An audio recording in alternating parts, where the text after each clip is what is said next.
পুরনো হাসপাতালের রাত। রাত তখন প্রায় 1টা। শাকিল মোটরসাইকেল চালিয়ে গ্রামের রাস্তা ধরে যাচ্ছিল। হঠাৎ বৃষ্টি শুরু হলো। রাস্তা ফাঁকা, শুধু বাতাসের হুহু শব্দ আর বৃষ্টির টাপুর টুপুর। শাকিল আশ্রয় খুঁজতে লাগল। দূরে একটা পুরনো হাসপাতাল দেখা গেল। ভাঙাচোরা ভবন, জানালার কাঁচগুলো ভাঙা, দরজায় মরিচা। অনেকদিন ধরে হাসপাতালটা বন্ধ, এটা সবাই জানে। কিন্তু ঝড় থেকে বাঁচতে ওখানেই ঢুকে গেল শাকিল। ভেতরে ঢুকতেই এক অদ্ভুত গন্ধ নাকে এলো। পুরনো ওষুধ, ফাঙ্গাস আর পচা কিছুর গন্ধ। চারপাশে অন্ধকার, শুধু মাঝে মাঝে বিদ্যুতের ঝলকানিতে করিডর আলোকিত হচ্ছিল। শাকিল একটা ভাঙা চেয়ারে বসে সিগারেট ধরাতে গেল। হঠাৎ শুনল কারো হাঁটার শব্দ। টক টক টক, যেন করিডোরের ভেতর দিয়ে কেউ হেঁটে আসছে। শাকিল প্রথমে ভেবেছিল হয়তো তারই ভুল শোনা, কিন্তু এবার স্পষ্ট হলো। হাঁটার শব্দের সাথে হালকা গলার আওয়াজ, যেন কেউ ফিস ফিস করে কাঁদছে। শরীরের লোম দাঁড়িয়ে গেল। শাকিল টর্চ জ্বালালো। আলো পড়ল দেয়ালে ঝুলে থাকা একটা পুরনো সাইনবোর্ডে।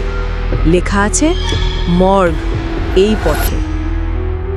শাকিল টর্চের আলো ওই করিডোরে ফেলতেই দেখল সাদা হাসপাতালের গাউন পরা এক মহিলার ছায়া। তার চুল ভিজে কাঁধে লেগে আছে, মাথা নিচু। ধীরে ধীরে সে করিডোর দিয়ে এগিয়ে আসছে। শাকিলের নিঃশ্বাস বন্ধ হয়ে আসছে। সে পেছনে সরে আসতে লাগলো। হঠাৎ মহিলার মুখ টর্চের আলোতে ধরা দিল। চোখ নেই, শুধু ফাঁকা গর্ত আর রক্ত ঝরছে। শাকিল চিৎকার করে দৌড় দিল। দরজা ঠেলে বাইরে বেরোতে চাইছে, কিন্তু দরজা বন্ধ। মনে হচ্ছিল যেন দরজাটা নিজে থেকেই আটকে গেছে। পেছন থেকে শোনা যাচ্ছে মহিলার কণ্ঠস্বর, ডাক্তার, আমার চোখ ফিরিয়ে দিন। কণ্ঠস্বরটা এত ভয়ঙ্কর, এত গভীর যে মনে হচ্ছিল দেয়াল কেঁপে উঠছে। ঠিক তখনই হঠাৎ বজ্রপাত হলো।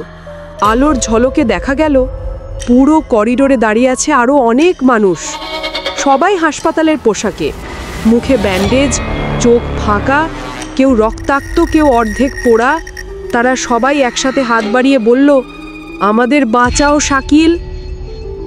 শাকিল জোরে দরজা ধাক্কা দিল।